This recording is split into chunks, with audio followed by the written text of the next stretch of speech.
नमस्कार मंडळी, मी तुमचा लाडका मित्र वरद विजय चव्हाण आणि मी तुम्हा सर्वांचं माझ्या यूट्यूब चॅनलमध्ये स्वागत करत आहे। मंडळी, हम सभी ने सुना है कि भारत को आज़ादी अहिंसा की वजह से मिली थी।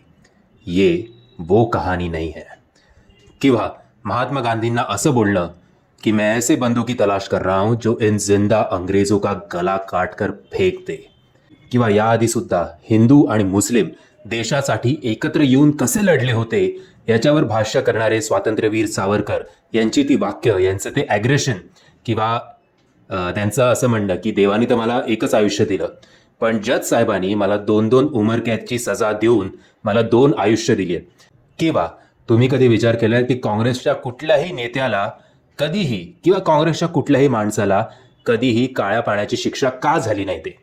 म्हणजे स्वातंत्र्यवीर सावरकरांचे अनेक फॉलोअर्स आहेत। अनेकांना असं वाटतं की ते उगाचच त्यांना हिरो बनवण्यात आलंय। काही लोक असंही म्हणतात की सावरकरांना ब्रिटिशर्सकडून पेन्शन मिळत होती। या सगळ्या गोष्टींवर, या सगळ्या प्रश्नांची उत्तरं म्हणून जर आपल्याला कुठला सिनेमा बघायचा असेल तर तो म्हणजे 22 मार्च 2024ला येणारा स्वातंत्र्यवीर सावरकर हा सिनेमा।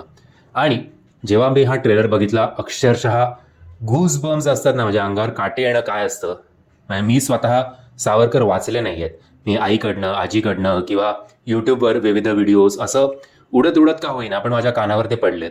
पण माझ्या पुढच्या पिढीला किंवा इनफॅक्ट माझ्या पिढीमध्ये सुद्धा किती लोकांनी त्यांच्याबद्दल ऐकलं असेल, वाचलं असेल, ते कुठल्या फेजमधनं गेले आणि आपण जरा कुठे वाईट दिवस आले आपल्या करिअरमध्ये असेल किंवा पर्सनल लाईफमध्ये असेल, देशासाठी त्यांना खूप नंतरची गोष्ट आहे। आजकाल कोणी देशाचा एवढा विचार करत नाही।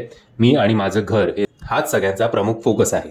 एनिवेज, बट त्या माणसांनी काय काय करून ठेवलंय, कुठलाही प्रपोगांडा न बाळगता ते चांगलं त्यांचं प्रवास जो होता स्टार्टिंगपासून, जेव्हा ते एक रिव्होल्युशनरी झाले तेव्हापासून, मग ते एक जेव्हा लीडर झाले, मग त्यांना ती शिक्षा झाली, मग ती शिक्षा फेस केल्यानंतर जो त्यांच्यावर नेहमी एक डाग लावण्यात येतो की हे शरण गेले किंवा यांनी पेन्शन घेतली, त्याच्यावर काही प्रकाश हा सिनेमा टाकणार का हे बघणं खूपच इंटरेस्टिंग ठरणार आहे। आणि रणदीप हुड्डानी ज्या प्रकारे ते कॅरेक्टर पकडलंय, मध्ये मध्ये मला जरा बॉलिवूड टाईप फिलिंग आली, नाही असं नाही म्हणणार, पण लुक वाईज तो अगदीच जचतोय किंवा त्या भूमिकेत तो घुसलाय किंवा सावरकरांनीच त्यांना आशीर्वाद दिलाय असं म्हणायला काही हरकत नाही। आणि बाकीचे जे कॅरेक्टर्स आहे, अंकिता लोखंडे ज्यांनी सावरकरांच्या पत्नीची भूमिका केली आहे, ती सुद्धा एरवी आपल्याला ग्लॅमरस अशा अवतारात दिसते, पण याच्यात तिने चांगलं काम केलंय। मला खटकले थोडे आपले लोकमान्य टिळक आणि डॉक्टर बाबासाहेब आंबेडकर। डॉक्टर बाबासाहेब आंबेडकरांचा मेकअप आणि ओव्हरऑल मला नाही मजा आली। बाकी सगळे जिन्ना आणि महात्मा गांधी हे सगळे आपापल्या जागी बरे होते। भगतसिंग यांचा सुद्धा लुक बरा वाटतोय, बट आय थिंक याचा मेन फोकस आहे रणदीप हुड्डावर आणि ऑब्व्हियसली स्वातंत्र्यवीर सावरकरांवर। ज्या प्रकारे त्यांनी ॲग्रेशन, आणि मी आत्ता जे काय तुम्हाला पंचलाईन सांगितले फक्त ट्रेलर पुरते आहेत। विचार करा, असेच पंचलाईन जर आपल्याला एका पाठोपाठ एक थिएटरमध्ये ऐकायला मिळाले आणि ते फील करायला मिळाले तर लईच मजा येईल बुवा। आणि मला असं वाटतंय की कदाचित आत्ताची सत्तेत असलेली पार्टीसुद्धा या सिनेमाला बऱ्यापैकी प्रमोट करेल। आणि जसं याआधी काश्मीर फाईल्स होतं किंवा केरला स्टोरी होतं, त्याचे फुकट शोज लावण्यात आले होते की लोकांनी जास्तीत जास्त हे सिनेमे बघावेत, तसेच जर याचे सुद्धा शोज लावण्यात आले तर हा सिनेमा उलट्या अर्थी चांगली कामगिरी करेल बॉक्स ऑफिसवर।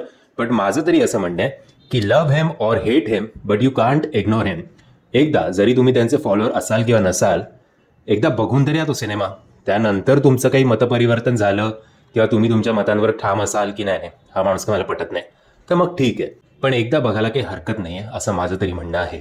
मंडळी, जर तुम्ही हा ट्रेलर बघितला नसेल तर त्याची लिंक मी तुम्हाला खाली डिस्क्रिप्शन बॉक्समध्ये देतोय। मी आशा करतो तुम्हाला हा व्हिडिओ आवडला असेल। जर तुम्हाला हा व्हिडिओ आवडला असेल तर प्लीज या व्हिडिओला लाईक, शेअर आणि चॅनलला सबस्क्राईब करायला विसरू नका।